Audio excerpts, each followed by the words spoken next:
Mas vamos falar hoje sobre a Páscoa e o seu significado tanto no passado como também no presente. Quero aproveitar no domingo de honra e gratidão, mas também como o nosso calendário brasileiro declara hoje, domingo de Páscoa, quero sim, através da revelação da palavra do Senhor e daquilo que o Senhor colocou como porção em nosso coração, compartilhar com a igreja de Cristo esse ensinamento. Para que a gente possa começar hoje, no entendimento dessa palavra, eu convido você a abrir em Êxodo. Você pode abrir aí comigo em Êxodo, do capítulo 12, o verso 1, e depois do verso 1 a gente vai pular para o verso 12. Aleluia. Toda honra, toda glória seja dada ao Senhor. Êxodo lá no comecinho da Bíblia, no capítulo 12, o verso 1, e depois nós vamos para o verso 12. Diz assim a palavra do Senhor: Disse o Senhor a Moisés e a Arão na terra do Egito. Quem disse a Moisés e Arão? Quem disse? O Senhor. Verso 12: Porque naquela noite passarei pela terra do Egito, e ferirei na terra do Egito todos os primogênitos, desde os homens até os animais. Executarei juízo sobre os deuses do Egito. Eu sou o Senhor. Verso 13: O sangue vos será por sinal nas casas em que estiverdes. Quando eu vir o sangue, passarei por vós, e não haverá entre vós praga destruidora, quando eu ferir a terra do Egito. Verso 14: Este dia vos será por memorial, e o celebrareis como solenidade ao Senhor. Nas vossas gerações celebrareis por estatuto perpétuo. Permaneça com a Bíblia aí aberta. Bom, todos nós conhecemos a história de Moisés, o libertador. Todos conhecem a história de Moisés, o libertador, os 10 mandamentos, amém? Entendemos que na história de Moisés, o libertador, em uma das 10 pragas em que o Senhor resolve ferir o Egito, e nessa 10ª praga, o Senhor agora quer ferir os primogênitos do Egito. E eu começo a entender aqui, Sullivan, nessa história que nós acabamos de ler, e lembrando de tudo que Moisés representa para nós como libertador do povo que estava em cativeiro, que por cerca de 400 anos, viveram ali escravizados nas mãos de Faraó.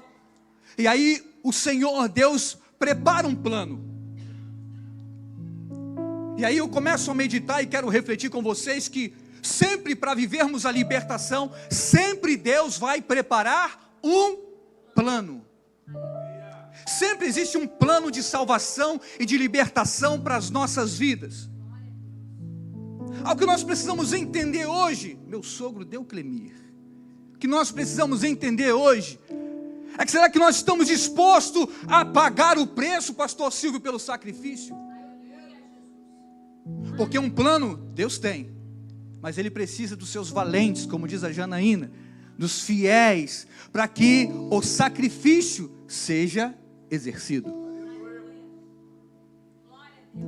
Então nós vamos entender aqui o que o Senhor Deus falou a seus filhos, a seu servo Moisés e Arão na terra do Egito. Ele fala que naquela noite, e ele pede para Moisés tomar, você pode ler o texto todo, tomar aquele dia como um dia principal, aquele mês como um dos principais, porque se tratava de um memorial.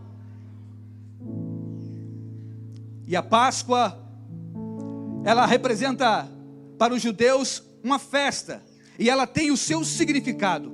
A palavra Páscoa, ela vem do verbo que significa passar por cima. e dar-se a ideia de um livramento de Deus, literalmente, porque Deus manda o seu anjo destruidor passar por cima das casas dos israelitas que ali tinham o sangue nos umbrais de suas portas. Então o Senhor Deus pede a Moisés para que separe, para que todo chefe de família separe ali um cordeiro, para que no dia do Senhor ele fosse imolado, ao chegar ao final da tarde fosse imolado, e o sangue daquele cordeiro seria aspergido, seria colocado nos umbrais, pintado nos umbrais das portas. Você imagina o umbral da porta, aí pintou sangue do cordeiro aqui, pintou por cima, pintou na outra lateral. E aí o mandamento de Deus era que aquelas famílias agora se guardassem, ficassem dentro da casa, fechassem a porta, que ninguém saísse daquela noite, porque o anjo do Senhor iria visitar o Egito. O texto é bem claro, que diz que o Senhor iria executar juízo sobre todos os deuses, e aqui na Bíblia está com deuses, letra minúscula, deuses do Egito, porque sabemos que eles veneravam até mesmo animais, insetos, répteis, e tudo era Deus para eles, como eles tinham também o faraó como Deus, o Deus do sol. Então o faraó se intitulava um semideus. E o Senhor Todo-Poderoso, nosso Senhor e Salvador, o nosso Deus, Ele resolveu agora, por ver o sofrimento do seu povo, havia já lançado 9 pragas no Egito, mostrando a faraó o seu poder. Mas você volta comigo, no capítulo 11, de Êxodo, e no verso 10, Moisés e Arão fizeram todas essas maravilhas perante Faraó, mas o Senhor endureceu Faraó e não permitiu que saíssem da terra os filhos de Israel. Espera aí, pastor, que você está dizendo isso?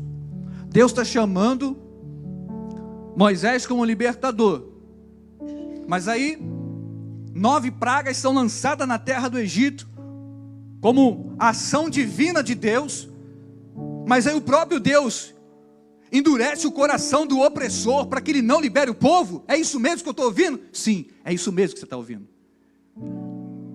porque o tempo todo o nosso Senhor, Deus Todo-Poderoso, Ele tem o prazer de modelar o entendimento e o posicionamento e o caráter do homem, e Deus estava forjando e formando Moisés e Arão, para que desse agora um novo ensinamento ao seu povo, e porque através desses feitos, a gente pudesse entender que o plano de Deus, para essa geração, para a nova geração, isso aqui já era uma sombra do Cristo que viria. O Velho Testamento já era uma sombra do Cristo que viria. Então peraí, o coração duro de Faraó, já era uma preparação para Moisés, para quê? Para se tornar o povo da resistência. É o que eu e você precisamos nos tornar nessa geração.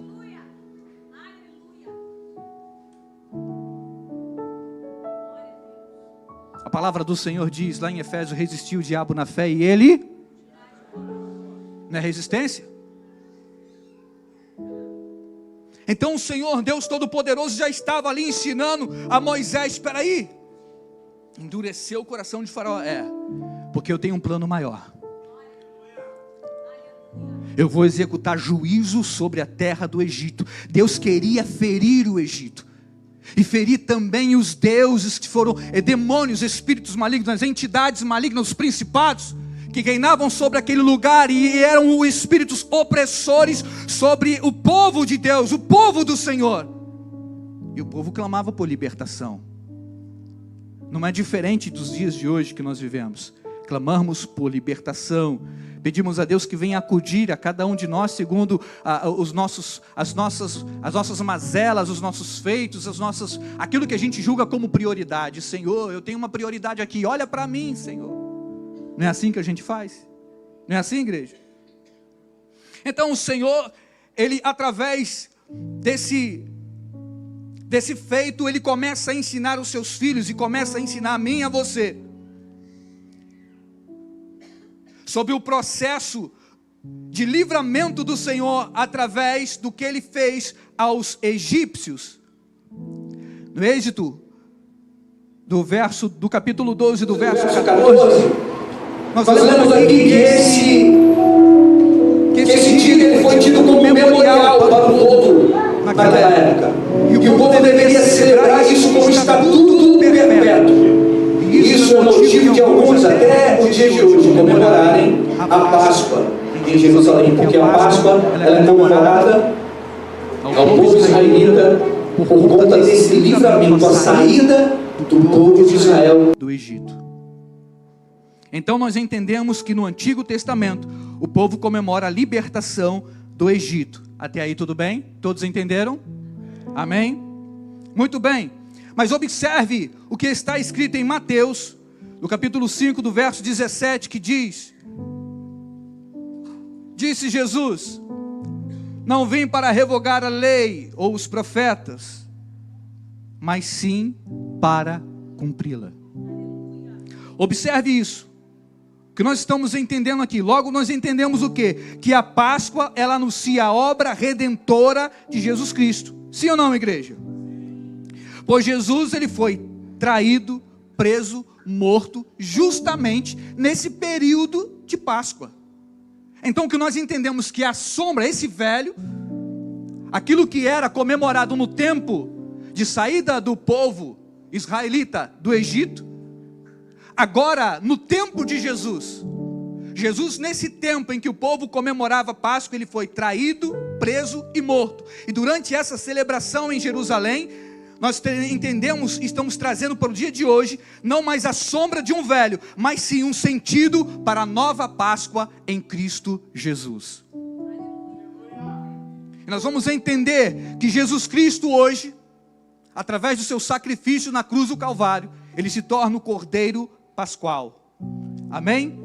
E nós temos aqui 5 pontos que eu quero tratar com a Igreja de Cristo, sobre verdades sobre a Páscoa. E a primeira é, a Páscoa ela tem um centro. E qual é o centro da Páscoa? Coelhinho ou cordeiro? Quem vai responder?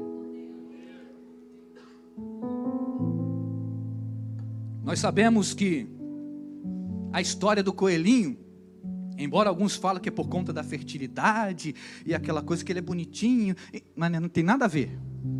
Sabemos que é algo que o mundo criou para tirar o foco de uma realidade e de uma verdade. Nós sabemos disso. Então, o centro, ou seja, o centro da Páscoa é o Cordeiro.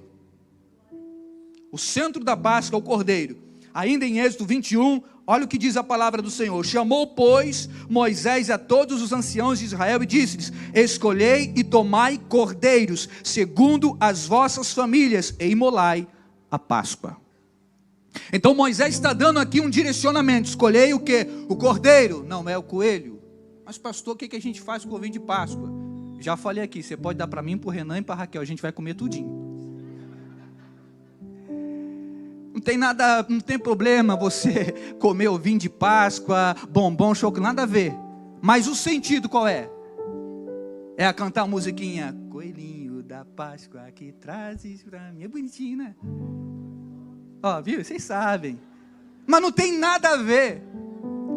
É lembrar do que nós cantamos aqui. E ele virá, oh, oh, oh. E ele virá, oh, oh, oh. E ele virá, oh, oh, oh. Leão da tribo de Judá. Perdão, fui fora do tom, eu sei. Mas essa é o real sentido da Páscoa, é o verdadeiro sentido da Páscoa. E nós precisamos entender e saber que o centro da Páscoa não é o coelho, mas sim o cordeiro que tira o pecado do mundo. Então, entendendo num domingo como esse, numa noite como essa, que nós também trazemos a memória da salvação, o Cordeiro Pascual, Jesus Cristo, a quem nós temos a nossa devoção. Evangelho de João, capítulo 1, verso 29, diz o texto: no dia seguinte, João Batista, quem, irmãos? João Batista disse: eis aí o Cordeiro de Deus que tira o pecado do mundo. A palavra diz no Evangelho de João, capítulo 1, verso 29, que João Batista, que veio para preparar o caminho do Messias, ele vê Jesus passando, ele diz: espera aí, eu não estou vendo um homem, eu estou vendo um cordeiro, é isso mesmo? Aí ele diz assim: espera aí, eis aí o cordeiro de Deus, que tira o pecado do mundo. O que você quer falar com essa mensagem, pastor? Parece que os nossos olhos hoje estão como impedidos. Parece que a gente não está vendo o Cordeiro de Deus manifestando a sua glória nos dias de hoje, para remir o meu pecado e remir o seu pecado. Nós vivemos uma vida desenfreada. Parece que não há mais remissão de pecado nos dias de hoje. Ei, Jesus Cristo na cruz do Calvário pagou um alto preço por mim e por você. Então se sinta remido pelo Senhor. Se sinta transformado pelo Senhor. Aleluia. Mas sim, vamos lá. Esse sistema de sacrifício que foi estabelecido por Deus no Velho Testamento foi somente um preparo, um terreno preparado para que o Senhor Jesus viesse. O que Deus fez no Antigo Testamento, nesse feito aqui, estabelecia a Páscoa, um tempo de livramento. Era o plano perfeito do Todo-Poderoso, preparando para Jesus Cristo. Você acha que Deus não sabia o que ia acontecer com a humanidade depois da saída do Egito? Você acha que Deus não sabia o que ia acontecer depois que Moisés fosse assunto aos céus? Porque nós sabemos o que aconteceu com o povo. A gente sabe o que acontece conosco. Recebemos o poder de Deus, o milagre de Deus em nossa vida. Deus fala: vou levar vocês para um lugar. Aí Deus, a gente acredita, a gente até dá os primeiros passos, mas no meio do caminho começa um ou dois, uma meia dúzia a murmurar. Ah, mas está andando muito, mas não chega nessa Canaã, mas não chega nesse negócio, parece que vai acabar. Eu estou com fome, eu quero o que é pão, aí Deus dá pão. Aí eu quero agora carne, Deus dá carne. Aí eu quero água, aí Deus dá água. Mas nunca está bom para o povo. E é o povo de Deus, somos nós. Isso sempre aconteceu na nossa vida. E o que Deus está ensinando, está preparando, esse cenário está sendo preparado para Jesus Cristo agora. O segundo Adão, o perfeito, o pleno, o ressurreto, o nascido de virgem, aquele que vem com o segundo plano, um plano de salvação e redenção para a raça humana. Para quem? Para todos aqueles que nele crê, não pereça, mas tenha a vida eterna. Então a gente começa a entender esse preparo do Senhor Jesus Cristo, do Deus Todo-Poderoso, sobre a vida de Cristo, do Cristo, para que a sombra do velho passasse e para que a gente pudesse viver algo novo. Vá comigo em Romanos capítulo 8. Romanos capítulo 8. O verso 3. Aleluia. Romanos capítulo 8, verso 3. Portanto, o que fora impossível na lei, no que estava enferma, olha como é que estava a lei, enferma pela carne, isto fez Deus enviando o seu próprio Filho em semelhança à carne pecaminosa, no tocante ao pecado, e como efeito, condenou Deus na carne o pecado, a fim de que o preceito da lei se cumprisse em nós, que não andamos segundo a carne, mas segundo o Espírito. Porque os que se inclinam para a carne cogitam das coisas da carne, mas o que se inclina para o Espírito, das coisas do Espírito.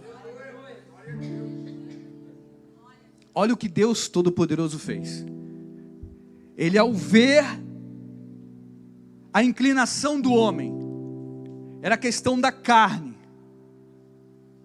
Tudo pela... Você imagina, gente, se com o aumento da população que nós temos, da humanidade, você imagina se nos dias de hoje, para que o nosso pecado fosse perdoado, comece a imaginar, a gente ainda teria que fazer os mesmos ritos do passado. E como é que eram os ritos do passado, Adriano? A gente tinha, para o meu pecado ser perdoado, eu tinha que pegar um cordeirinho, e criar ele, separar ele, e levar para dentro da minha casa, ficar com ele, e quando fosse o 14º dia, eu pegar aquele cordeirinho e agora sacrificar. E depois você pega o carinho pelo bichinho. Nem assim, a gente tem carinho. Se é um cachorrinho, é um gatinho que você tem na sua casa, você tem coragem de pegar o bichinho e sacrificar ele, para remir o seu pecado? Claro que não. Você tem dó dele, que ficou dentro da casa, ficou lá andando no meio das pernas da gente. Ô, bicho, é o cordeirinho, vai para lá, vai para cá, nem assim. Derrubou aqui, tadinho do cordeirinho. Não é assim? A gente pega amor, pega. Mas você imagina no tempo de hoje, com o aumento da população, quanto derramamento de sangue seria para a remissão do pecado de um homem que não para de pecar? Talvez quem criasse cordeiro ia ficar rico, milionário. Mas você imagina, né? Haja cordeiro para sacrificar. Deus olhou, não, eu tenho um plano perfeito. Eu tenho um plano perfeito, e o nome desse plano é Jesus. O meu filho. O meu filho. E aí o que nós entendemos aqui em Romanos 8, por conta da inclinação da carne, nós nos inclinamos. Para que você está se inclinando? O texto disse aqui, não nos inclinando mais, não cogitando mais para as coisas da carne, e sim das coisas espirituais, porque o prazer dessa carne, a vontade dessa carne vai sempre levar a gente a uma falência emocional e espiritual. Porque a carne só quer coisa boa. Aí quando eu falo isso, eu fico lembrando, porque eu gosto de mexer com meu irmão. Ele não está aí hoje, está viajando, né? Mandou um abraço aí, o Dilson está assistindo a gente pela live, beijo no coração. E ele falou que tem 2 amigos dele aqui. Deixa eu ver, Aécio está aqui à frente. Você pode aplaudir a sua esposa Cris. Glória a Deus, 2 amigão deles aí. De logo ali, né? Onde? De onde vocês vêm? Pará, irmãos, uma salva de palmas, irmãos do Pará, logo ali, glória a Deus. E quando eu falo, igreja de Cristo, noiva amada do Senhor, sobre as coisas da inclinação da carne, a carne não quer orar, a carne não quer jejuar, a carne não quer interceder por ninguém, Márcia. Tem irmão que chega assim, ora por mim, e você fala assim, ora porque eu não sei o que, ora você por mim. Aí tem aquele, não, você ora por mim, eu oro por você. É troca. Mas a carne não quer fazer essas coisas, a carne quer fazer, sabe o quê? Quer ir lá para o sítio do Dilson, ficar na rede. Por isso que eu falei que eu ia mexer com ele. Quer ir lá para o sítio do Dilson, ficar na rede lá. Deixa a vida me levar. Né? Comer, beber e ficar de boa. As coisas da carne, ela só se inclina para isso, comer, beber e relaxar. Mas isso vai levar a gente para onde? Você vai engordar a carne, vai ficar obeso, vai dar ruim para você. E quando o dia da aprovação chegar, tu não aguenta dar um pique para fugir da aprovação. Então quando a gente inclina para as coisas do Espírito, a gente começa a enxergar num patamar diferente, o nível subiu, nas regiões celestiais. Fabinho, que bênção ver você aí. Então começa a subir, vai nas regiões celestiais, então o nível subiu. Peraí, eu começo a me inclinar para as coisas do alto, porque nela tem salvação. Amém, amados? Volta lá comigo em Êxodo. Bendito seja o nome do Senhor. Você pode glorificar o Senhor. Falei do primeiro, então vamos lá do segundo. Segunda característica do que a Páscoa ela tem por sinal, o poder do sangue. Deus mandou que o sangue fosse colocado em toda a porta onde houvesse uma família de judeus. A marca do sangue do cordeiro impedia a atuação do mal naquelas casas. E de fato, aonde estava a marca do sangue, não houve morte e nem destruição. O que nós entendemos, que nesse tempo presente, nós precisamos hoje, como Jesus, o nosso Cordeiro Pascual, a nossa realidade do que é a Páscoa, o sangue derramado de Cristo na cruz do Calvário, nós precisamos e necessitamos da marca do sangue de Cristo na nossa vida. É entender e valorizar que essa marca já está em nós, se cremos. Você crê? Você crê no sacrifício de Jesus na cruz do Calvário? Você o recebe, você o recebeu, você ama isso, você quer viver com isso? O que diz em 1 João 7, o sangue de Jesus Cristo, seu Filho, nos purifica de todo pecado. Ou seja, no sangue de Cristo nós temos perdão pelos nossos pecados. Se o texto em 1 João, capítulo 1, verso 7, diz que o sangue do Senhor Jesus Cristo, Natan, nos purifica de todo o pecado, então eu logo tenho entendimento que eu não devo ficar mais no rito do passado. Com algumas pessoas, e não estou aqui para falar mal, algumas religiões ainda continua matando novilhos, cordeiros, animais para purificação. Então a gente entende que através da crucificação, esse rito não pertence mais a gente, porque agora nós vivemos uma nova Páscoa, que a Páscoa celebrada pelo povo judeu era a saída do Egito, e agora a Páscoa celebrada pelo povo de Deus nessa era é a ressurreição de Cristo. Porque através da ressurreição de Cristo, Leonardo, é que nos garante a vitória, nos garante parte com Ele, parte do plano chamado o plano de salvação. Amém, queridos? Glória seja dada ao nome do Senhor. Terceiro, vamos lá. A Páscoa, ela tem o propósito da libertação. E no verso 41 de Êxodo, do capítulo 12, deixa eu ver aqui. Verso 41 do 12 diz assim: aconteceu que ao cabo dos 430 anos, neste mesmo dia, todas as hostes do Senhor saíram da terra do Egito. 430 anos o povo padeceu na mão de Faraó, mas chegou o dia da virada, chegou o dia da mudança. Talvez alguém entrou por essas portas hoje, que não conhece esse evangelho, não conhece Jesus o libertador. Pastor, Moisés libertou o povo, e hoje quem liberta a minha vida? O sangue de Jesus te purifica de todo o pecado. Jesus Cristo morreu por você na cruz do Calvário, e Ele é suficiente para você hoje. O que você precisa, ou seja, o vazio que existe em você, a lacuna que existe em você, Jesus cabe aí direitinho. Cabe certinho Jesus aí. Esse espaço aí foi feito para Ele. Então dê lugar ao Espírito Santo de Deus, dê lugar à voz do Senhor que te chama hoje para viver uma vida com Ele, uma vida de libertação. A celebração da Páscoa tornou-se uma recordação anual de Deus para com aquele povo que viveu na escravidão do Egito. Nós também tivemos o nosso dia de libertação, quando fomos salvos da morte espiritual e da escravidão do pecado. Hoje, na nova Páscoa, nós podemos dizer o que diz em João, Evangelho de João, capítulo 8, 36. Se pois o Filho vos libertar, verdadeiramente sereis livre. Então entendemos que na sombra do velho, a Páscoa era comemorada por conta do sair, o passar por cima. O anjo do Senhor passou por cima, trouxe livramento ao povo que estava no Egito.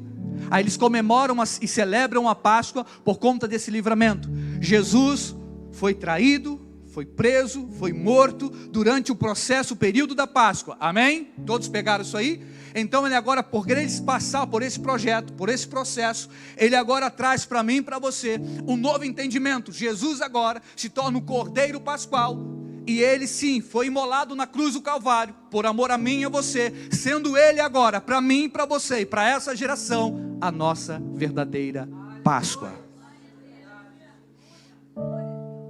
Aleluia. Quarto, a Páscoa tem uma mensagem. A Páscoa ela tem uma mensagem. Você sabia disso? Quem sabe a mensagem da Páscoa? Imaginei esse silêncio. A mensagem da Páscoa não vai ser o chocolate. A mensagem da Páscoa não vai ser o coelhinho. A mensagem da Páscoa é vida ou morte. Aí eu lembrei agora de um hino muito antigo. Aí só os assembleanos vão saber agora. Só os assembleanos. Ainda bem que quase não tem aqui.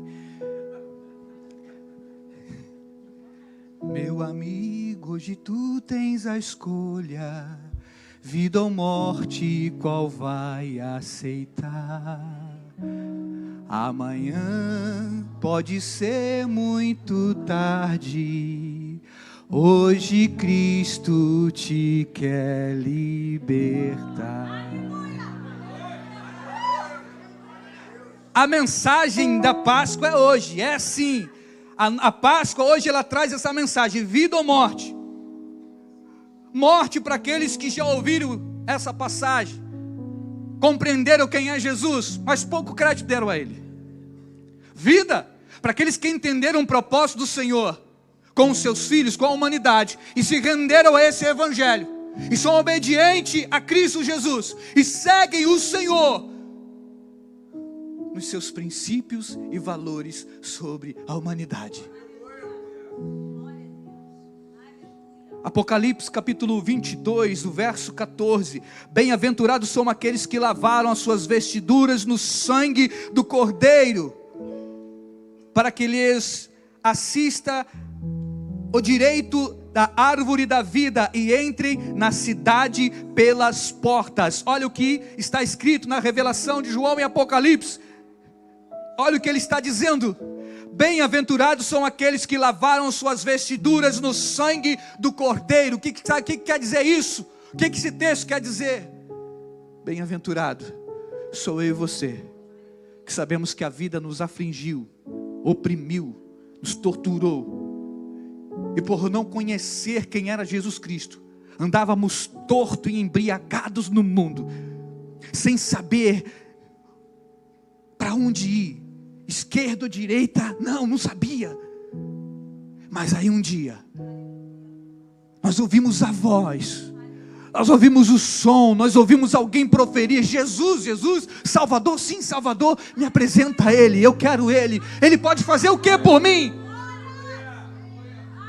Foi assim que aconteceu com muitos aqui, foi assim que aconteceu conosco, é assim que tem acontecido até os dias de hoje.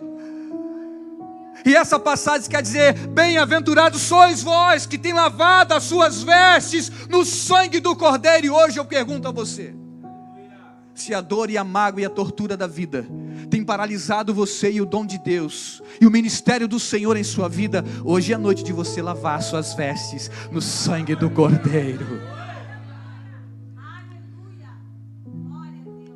O sangue de Jesus derramado na cruz do Calvário é o suficiente para mim e para você, para a purificação do homem interior e do homem exterior também, porque a obra dele na nossa vida sempre vai ser completa. Mas desde que eu e você, a gente se coloque na condição de filho, porque o que Ele chama é para viver essa paternidade, Elias. O que Ele nos chama é para viver esse encontro, esse relacionamento com Ele, Iris. De pai e filho, criatura com o Criador. Mas o que acontece conosco, que parece que a gente se perde em nossas emoções, Cíntia? Parece que as coisas não estão fazendo sentido na caminhada. Por quê? Porque você está muito ligado nos ritos que o mundo está te oferecendo, e esqueceu do primeiro, que era um mandamento do Senhor. Então ame o Senhor acima de todas as coisas, e o próximo como a ti mesmo. Esse é o mandamento que o Senhor Jesus deixou para mim e para você. É só isso? É. Fazendo isso você vai cumprir toda a lei de Deus. Porque se eu amo o meu próximo, eu não vou julgar quem está do meu lado.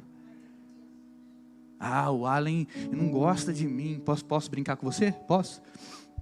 O Allen não gosta de mim, chegou agora, está falando mal da direção da igreja. Não, se eu amo, eu falo: não, eu amo meu irmão. Ele chegou agora, não entende a visão da igreja. Está tudo bem, eu te amo. Porque a gente ama, a gente não fala mal, a gente não se condiciona a entrar no nível que o mundo quer que você entre. Então, porque eu amo a Deus acima de todas as coisas e o próximo como a mim mesmo, eu me coloco numa condição de ser o filho de Deus. E tem muito filho dando trabalho. Por quê? Porque o pai está sendo um mau exemplo. E quem é o teu pai? É o Senhor? Ou é o príncipe desse mundo?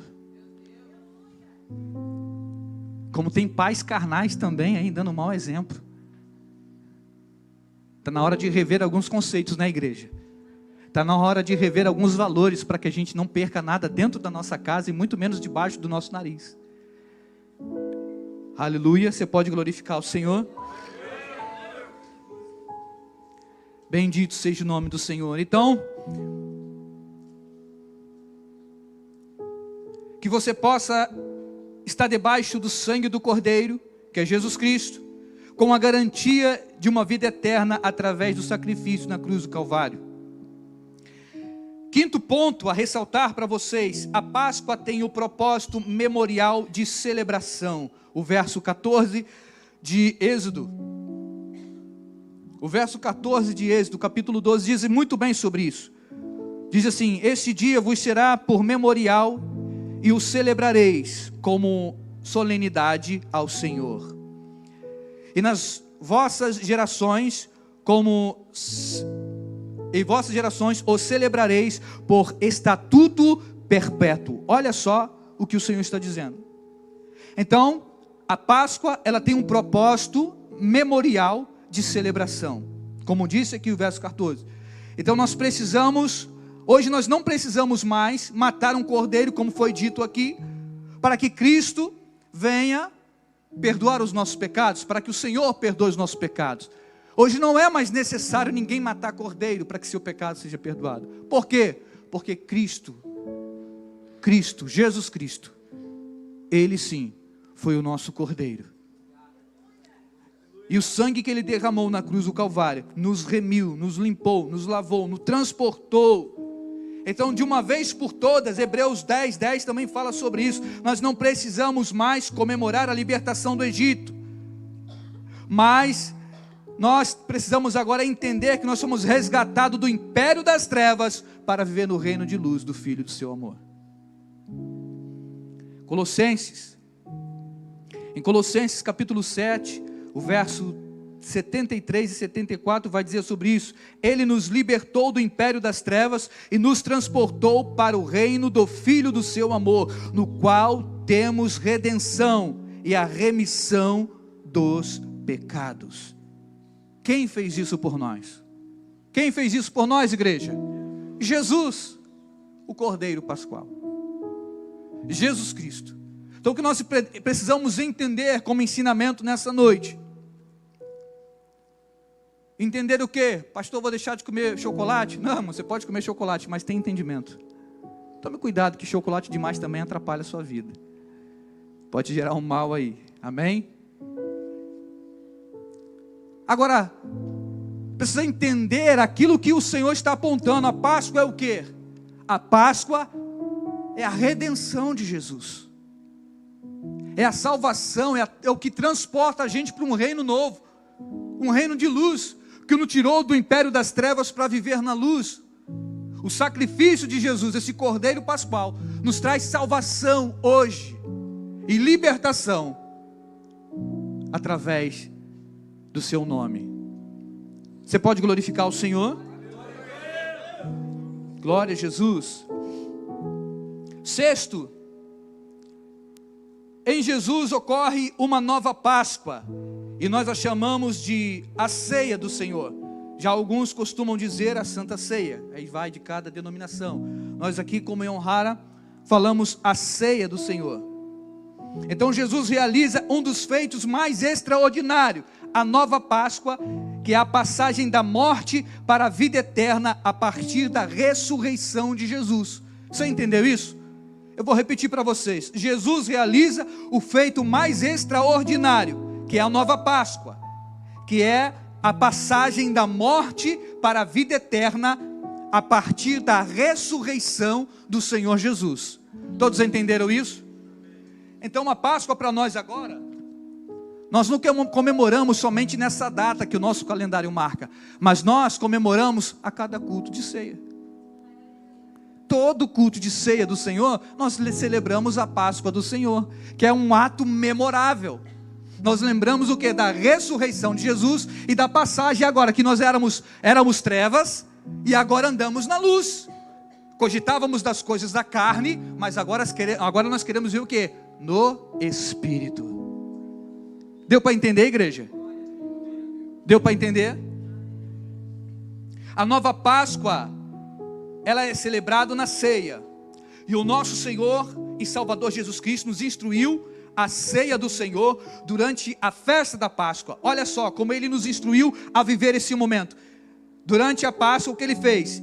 Ele pegou um dos pães asmos e dividiu e repartiu e disse, e deu aos seus discípulos dizendo, isto é o meu corpo que é oferecido por vós, fazer isto em quê? Em memória de mim.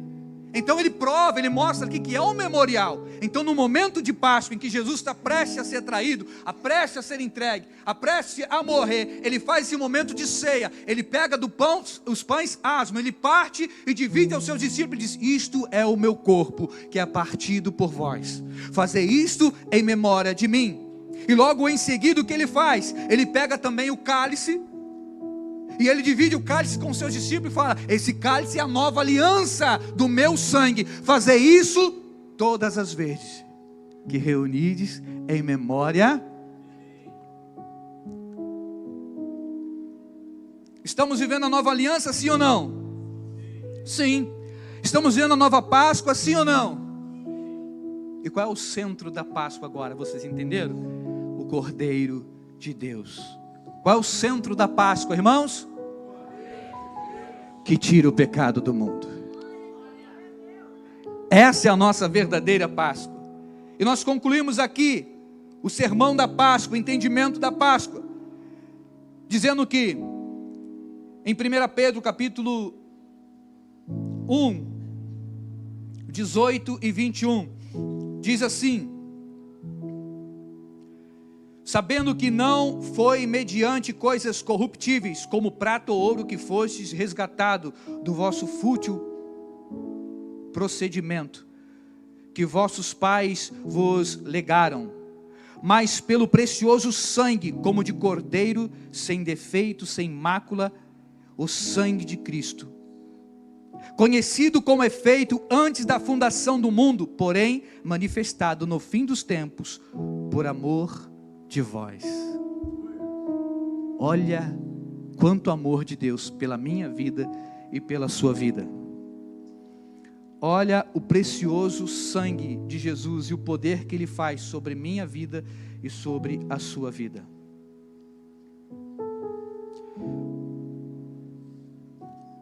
Quero ainda refletir com você.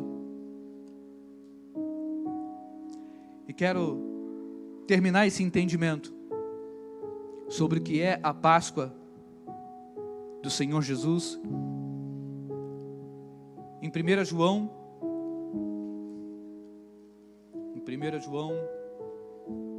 do capítulo 1, verso 7, e diz assim, 1 João,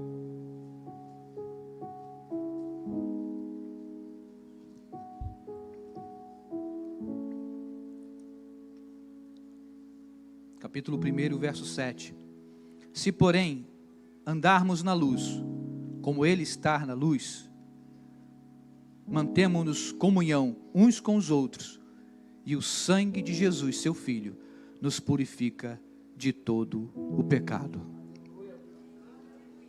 Por que eu fiz questão de fechar com essa mensagem? Esse entendimento. Se porém andarmos, se porém, quer dizer, se você escolher, se você entender, se você quiser, se você preferir, andar na luz, como Ele está na luz. Quem está na luz? Quem é a luz? Jesus Cristo. Mantendo comunhão. O que é comunhão, irmãos? É o partir do pão, é o sentar à mesa, é o dizer somos um. Vai pegar para o Miqueias, vai pegar para mim também, porque nós estamos vendo unidade de espírito. Comunhão uns com os outros. Diz que o sangue de Jesus, seu Filho, nos purifica de todo o pecado. Você vê que está falando que o sangue de Jesus te purifica de todo o pecado, mas tem a condição. Se porém andarmos na luz. E aí eu volto naquilo que nós acabamos de dizer aqui. Teu coração está se inclinando a quem? A carne ou o espírito? As coisas que nós estamos fazendo hoje, com entendimento do que é a Páscoa do Senhor, do que é uma vida de comunhão com Deus, que nós fazemos com a ceia. Nosso último domingo do mês nós vamos celebrar a ceia. porque hoje é o dia de honra e gratidão, mas estou aproveitando o que está no calendário nosso brasileiro para ensinar sobre Páscoa, irmãos. Porque tem gente perdida sem entendimento, e nós erramos por não conhecermos a palavra e a escritura de Deus. Então precisamos fazer uso dessa palavra e dessa mensagem, para que a gente possa provocar o nosso interior, o homem interior, para que ele se posicione diante do Senhor, com entendimento. Se porém andarmos na luz, e mantemos a comunhão uns com os outros, sermos unido de verdade, irmãos. Não é socado na casa do outro não, que isso não é unidade não, isso aí já é invasão domiciliar. Não é assim não. Eu tenho amigos que tem muito tempo que eu não vou na casa dele, mas quando a gente se vê, meu Deus, um dia é pouco. Porque amigos não é aquele que está dentro da casa do outro socado lá, e às vezes atrapalha, irmão. Então se manca aí, chá de semancol para você. Não é assim não. Mas comunhão é saber o tempo de chorar, tempo de sorrir, é se compadecer da dor do outro, é olhar para o outro, sentir misericórdia. Peraí, o irmão está sofrendo, está chorando, eu preciso me pôr no lugar dele, eu preciso entender que é isso, ter comunhão. O sangue de Jesus, seu Filho, nos purifica de todo pecado. Entenda o poder do sangue de Jesus na cruz do Calvário sobre a sua vida, e viva a remissão, e viva a transformação, no nome do Senhor Jesus Cristo. Amém, igreja? Bom, encerro aqui esse momento de entendimento e de ensino em relação à Páscoa e o seu verdadeiro sentido. Todos entenderam? Amém? Você pode glorificar o Senhor? Continue comigo. E agora nós vamos abrir para um outro entendimento. E agora o entendimento que nós queremos passar através da palavra do Senhor está em Atos. Atos dos Apóstolos, capítulo 4.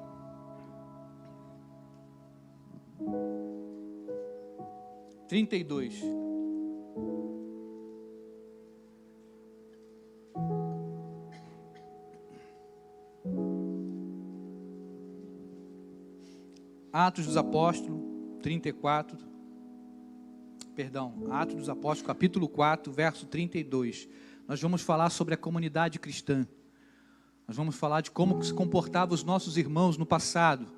Já que nós estamos relembrando, estamos tirando esse culto memorável, e um culto também que é de honra e gratidão, nós estamos ensinando os filhos em relação aos costumes, em relação aos preceitos do Senhor. Amém, queridos? Então queremos ensinar nessa noite a importância do que nós fazemos com as nossas finanças e a nossa adoração ao Senhor, com tudo quanto nos pertence. Diz assim o texto: da multidão dos que creram, eram um o coração e a alma. Ninguém considerava exclusivamente sua nenhuma das coisas que possuía. Tudo, porém, lhes eram comum. Com grande poder, os apóstolos davam testemunho da ressurreição do Senhor Jesus.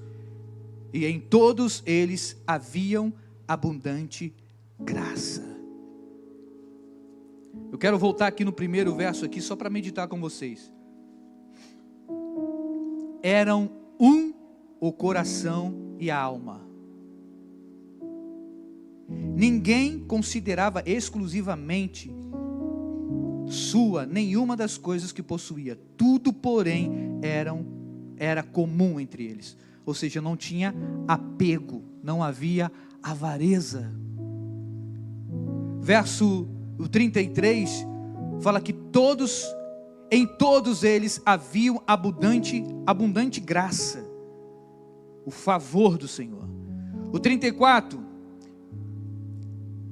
pois nenhum necessitado havia entre eles, porquanto os que possuíam terras ou casas, vendendo-as, traziam os valores correspondentes, e depositavam aos pés dos apóstolos.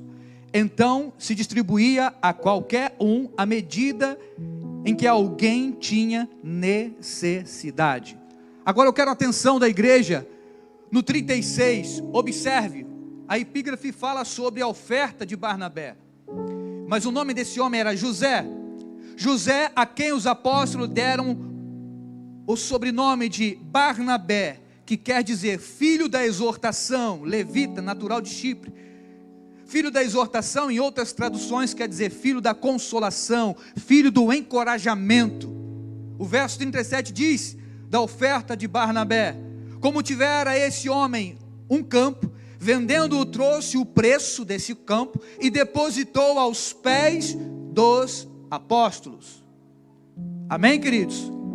Agora o capítulo 5 de Atos diz assim: entretanto, certo homem chamado Ananias, e com sua mulher, Safira, vendeu uma propriedade, mas em acordo com sua mulher, reteve parte do preço, e levando o restante, depositou aos pés dos apóstolos.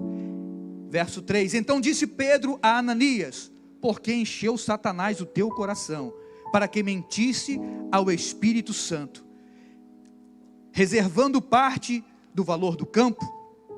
Verso 4, conservando-o porventura não seria teu?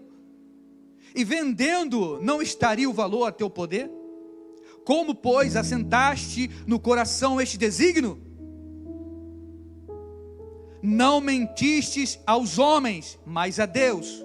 Verso 5, ouvindo estas palavras, Ananias caiu e expirou, e sobreveio grande temor a todos os ouvintes. O texto que nós acabamos de ler, ele nos ensina, primeiramente, a não ter apego pelos bens materiais. Ele nos fala sobre que a comunidade da fé, eles acreditavam que era dando que se recebe. Ou seja, melhor dar do que receber. Isso é a palavra de Jesus. Também você encontra em Atos, no capítulo 20, verso 32. Então a comunidade da fé acreditava naquele tempo que era melhor dar do que receber.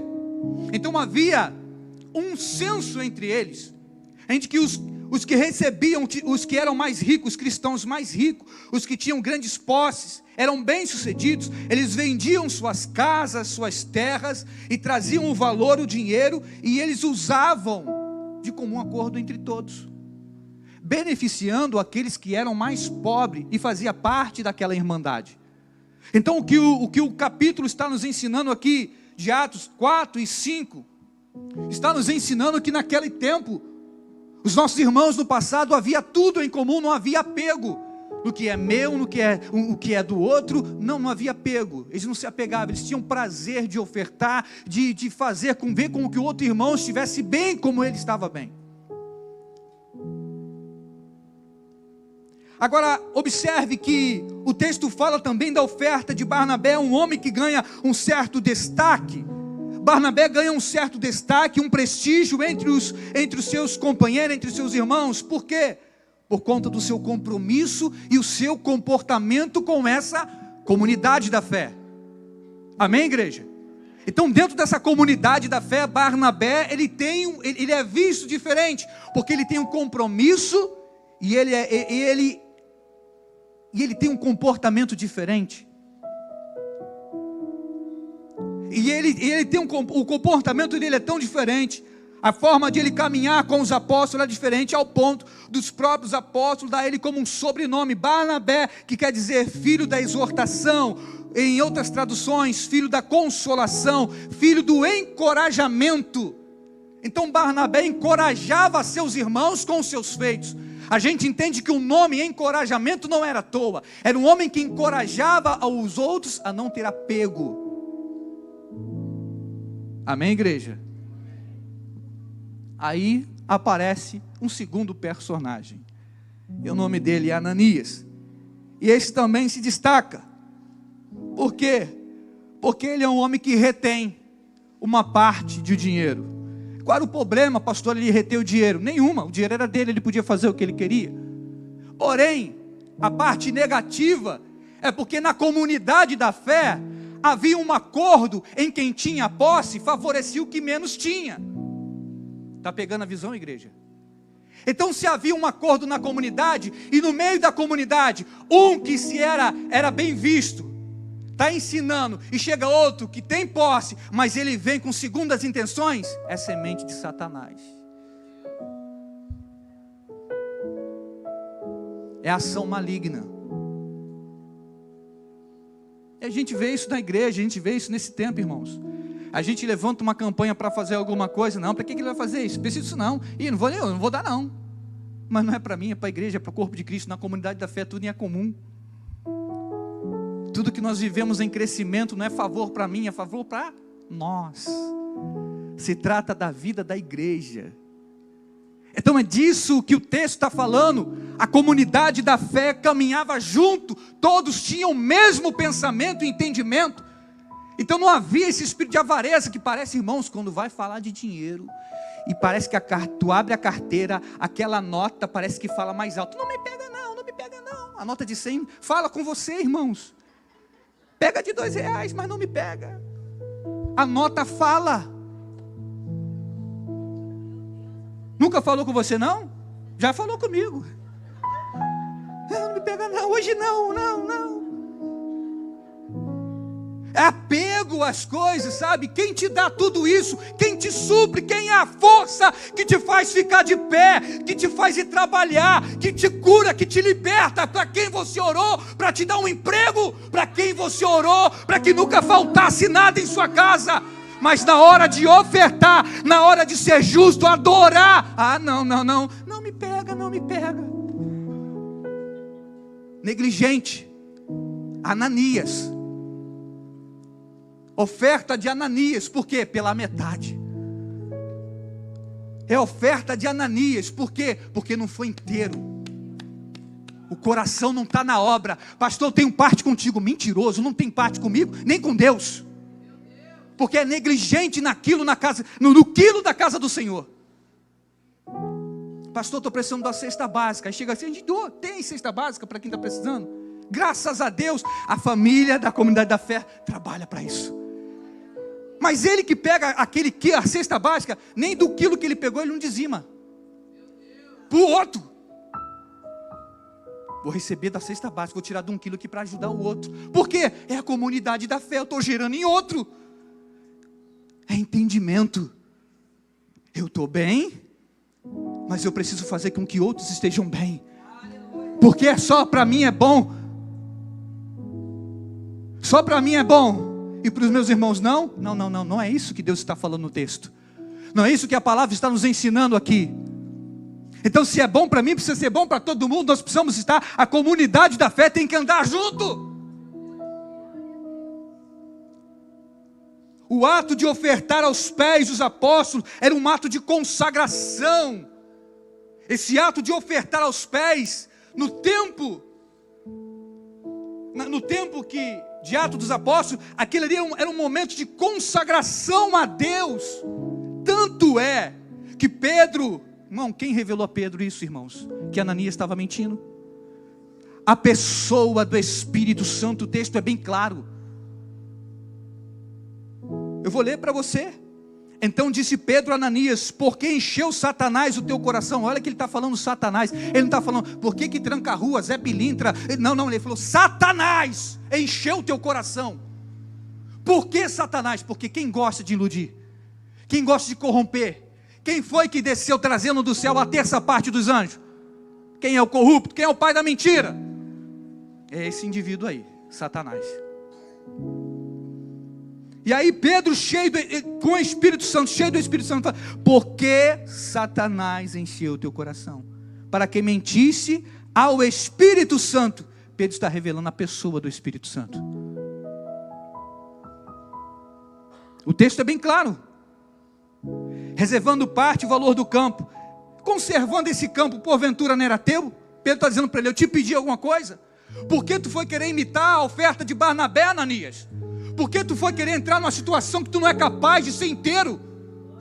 Tem gente que está na igreja, quer microfone, quer isso ou aquilo, mas não é inteiro. Seja inteiro em tudo. Você quer fazer parte? Seja bem-vindo.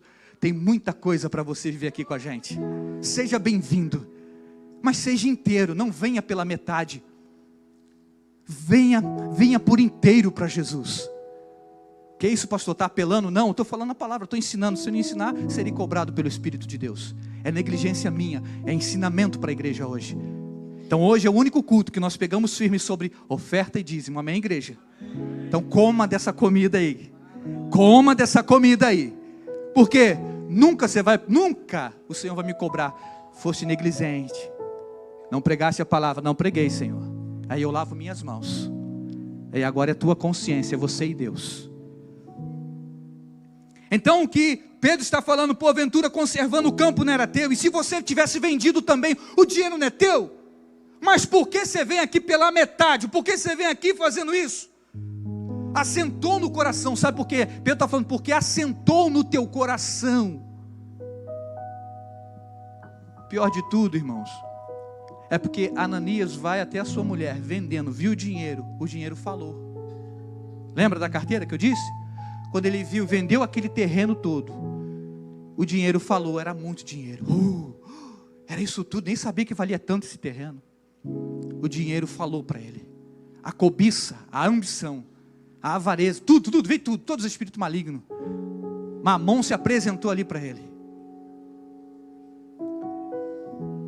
E aí o dinheiro falou. E aí assentou no coração. Por que assentou no coração? Porque ele levou para casa. Combinou com a esposa, está combinado, hein? Tu vai falar que a gente vendeu por tanto e vamos levar lá para o apóstolo. Vamos lá levar isso aqui pela metade. Isso aqui tu retém, esconde aí, deixa aí. Aí vai se apresentar diante da presença do Senhor. Pela metade, em falta, negligente, corrupto, deixando ser levado o coração por Satanás. O coração, ele maquinou, ele mentiu. Aí diz aqui, ó, não mentiste ao homem, mas a Deus. O texto diz que ouvindo essas palavras, ele expirou e morreu diante de Pedro. Mais adiante, 3 horas depois, entra sua mulher, e não sabendo o que havia ocorrido, então Pedro, se dirigindo a ela, disse, por quanto vendeste a propriedade? E ela afirma o valor da mentira. E aí Pedro diz assim, aí está os pés dos filhos que enterraram o teu marido, e de igual modo sucederá a você. Porque ela mentiu também diante da presença do Espírito Santo. Morre também diante do Senhor. Que isso, pastor? Deus mata?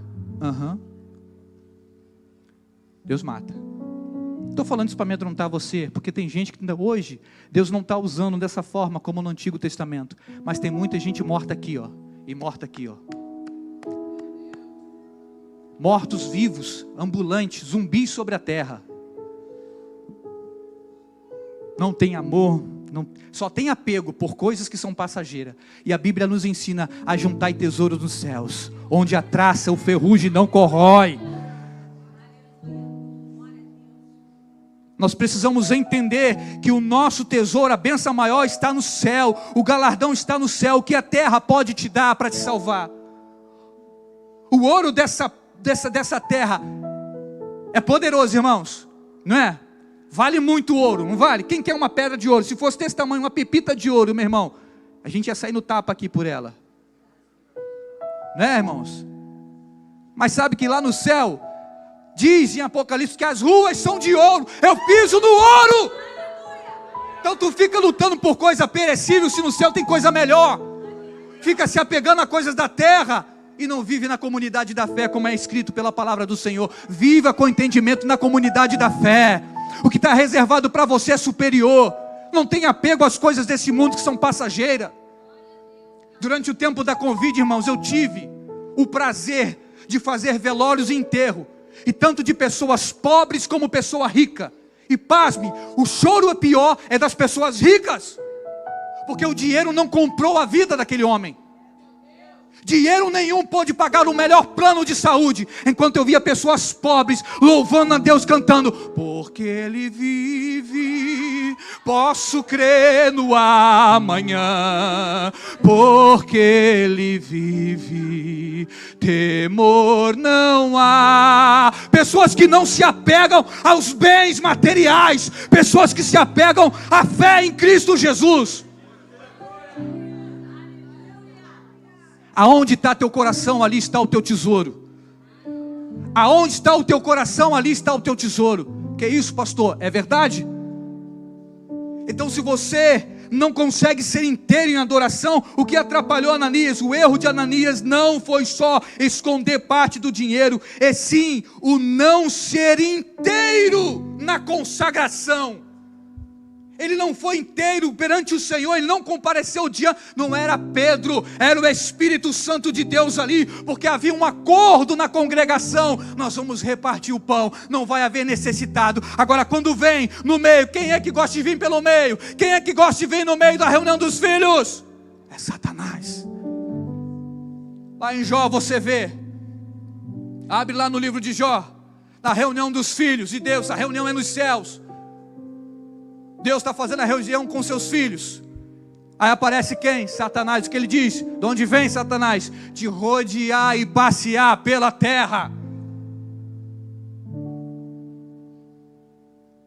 E aí é bonito quando Deus fala isso, né? Viste, meu servo Jó, homem íntegro, reto, temente, não há nada que desabone a sua conduta. Aí Satanás, pudera, tu enriquece, tudo que ele põe a mão prospera. Toca, Satanás diz para Deus tocar. Toca nele. Tira a riqueza dele para ver que ele levanta os punhos e blasfema contra o Senhor. Deus olha para Satanás e diz, pode ir, mas não toca na integridade dele. A mesma coisa Deus quer fazer nessa geração. Será que existem homens e mulheres fiéis, de integridade, que vão chegar diante do altar do Senhor inteiro, que não vão chegar no altar do Senhor pela metade, que vão entender o propósito de uma vida cristã, que é se entregar a Jesus de corpo, alma e espírito?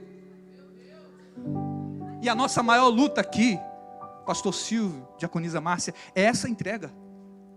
A nossa maior luta aqui nesse mundo é essa entrega, porque nós entregamos tudo pela metade. E nós precisamos aprender e vivenciar isso aqui no nosso meio, nessa comunidade chamada comunidade da fé, a sermos inteiros em Jesus. E por que essa dificuldade? Por que isso, pastor? Me pergunte, por que isso, pastor? Porque nós somos seres tricotômicos, constituídos de feitos de corpo, alma e espírito. Então, porque seu corpo nasceu nessa terra, ele ama as coisas da terra. Mas o seu espírito veio de Deus. E no meio disso tudo está a alma, o passarinho dentro da gaiola, querendo voar para os ventos do espírito. Mas aí a carne é a gaiola. Ela sufoca. A carne é a gaiola. Então, para viver nesse momento inteiro com Deus, a gente precisa, peraí, a minha adoração precisa ser plena no Senhor. O meu entendimento precisa ser pleno no Senhor. Eu não posso mentir ao Espírito de Deus. Eu não posso me enganar a mim mesmo. Eu preciso entender e ser igual a Barnabé. Ofertar ao Senhor de coração e adorá-lo com as minhas finanças. O ato de adorar ao Senhor com dinheiro adora o Senhor quando você procede desse jeito, sim. Agora quando você vem aqui porque o pastor está falando, porque deram um envelope para você, e você vem, não, eu vou porque eu sou obreiro, né? Sabe como é que é? Senão o pastor vai me botar no banco. Aqui não existe isso. Aqui não existe isso. Nós não trabalhamos aqui assim. Quem conhece a direção da igreja sabe que não trabalha assim. Eu nem sei quanto cada um dizima, não sei. Eu sei quando alguém tem necessidade. Os líderes administrativos da igreja chegam, pastor, tem um irmão que está sem dizimar. Aí eu vou procurar esse irmão. Para quê, pastor? Para saber se ele está passando necessidade. Porque a comunidade da fé precisa servir esse irmão. Porque é bom quando a gente contribui, mas é bom também dar. É melhor dar do que receber. Então, se Deus te deu a capacidade de ser inteiro na obra, não retém aquilo que é de Deus. Se Deus te deu recurso natural desse mundo para servir o reino e você está retendo, por isso que não vai. Senhor, eu tenho uma empresa, eu tenho algo grande para estourar. Para quê? Não vai adorar a Deus? Não adora Ele? Pedis e não recebeis, porque pedis mal, diz a palavra de Deus, para desfrutar do seu bel prazer. Quando eu vou pedir bem? Quando o seu pedido tiver finalidade, tudo. Eu sou inteiro em Deus, então tudo que é em mim adora o seu santo nome. Quando eu não tenho apego ao dinheiro, o dinheiro me percebe que a palavra é uma lei de Deus. As bênçãos correrão atrás de mim. Enquanto eu me lanço na obra do Senhor, eu me lanço por inteiro. É uma palavra, é um dito do Senhor e é irrevogável. As bênçãos vão correr atrás dos filhos. Então seja inteiro. A mensagem, a lição que nós tiramos aqui seja inteiro em sua adoração através das suas finanças. Não deixe Satanás enganar seu coração, fazendo com que você minta ao Espírito de Deus. É você e Deus. E para encerrar aqui, o Ministério de Louvor já pode subir ao altar. Lembra de Abel? Caim e Abel, os dois irmãos. Lembra disso? A oferta de Abel foi das primícias. E a de Caim não. E pelo contrário, Caim ainda se levanta contra o seu irmão. Invejou da oferta do irmão. Bem parecido com Ananias, né? Viu a oferta de Barnabé que fazia igual. Barnabé deu propriedade, fez de coração, não tinha apego. Já Ananias, quando viu o bolo de dinheiro, se apegou. Eu quero dizer para você que o Senhor lhe sonda o coração. E o Senhor, Ele visita a geração por conta da oferta. A Bíblia diz, está lá em Hebreus, que a oferta, em Hebreus capítulo 11, verso 4, que a oferta de Abel, ela fala até hoje. Se a Bíblia diz, eu creio. A oferta de primícia de Abel, ela fala até hoje, porque foi de coração. Morreu fazendo certo diante de Deus. Morreu sendo fiel, sendo inteiro diante de Deus. Eu pergunto nessa noite, quem quer ser inteiro diante do Senhor? Na sua cadeira você recebeu aí um envelope como esse, e você tem a oportunidade de colocar um valor, segundo o que o Espírito colocar em seu coração. Pastor, hoje eu vim despreparado, eu nem sabia que o culto era voltado para isso. O que eu faço? Se você tiver cartão, quiser fazer via Pix, temos as maquininhas. Cadê os obreiros da lateral com as maquininhas? Foram pegar? Tem os obreiros que vão estar na lateral com as maquininhas para que você possa fazer, ou via Pix também. QR Code também está aí no próprio envelope. A igreja está moderna, né, irmãos? Tudo para facilitar a sua semente. Entendemos que ofertar e dizimar na casa do Senhor é o ato de colocar uma semente. Sabe o que a gente faz fazendo isso aqui, irmãos? Preste atenção aqui, igreja. Preste atenção, Ministério de Louvor. Quando você pega o seu envelope e você traz ao gasofilácio, quando você pega isso com entendimento e traz ao gasofilácio, sabe o que você está dizendo? Não, vocês não têm noção do que vocês estão dizendo. Vocês estão dizendo assim: eu sou inteiro na minha oferta. Eu tenho parte nesse negócio chamado igreja, corpo de Cristo, povo santo, sacerdócio real. Quando você vem e faz isso aqui, você está dizendo: eu tenho parte contigo, Senhor. Então não é simplesmente o ato de chegar aqui e vou aqui botar para ganhar um passe. Não tem isso aqui não, meu irmão. Vai para lá com essa ideia. Aqui não tem isso não. Agora, quando você traz isso com entendimento, você está gerando bênção a si mesmo. Você está crescendo e não está vivendo um apego que o mundo quer que você se apegue nas coisas desse mundo. No dinheiro, no valor. Tenha teu coração em Deus e deixe de ser o Senhor da sua vida e da sua casa. Todos sabem, irmãos, hoje o sermão foi diferente. Quem me conhece sabe que o sermão foi diferente. Amém, igreja? Se coloque de pé nesse momento.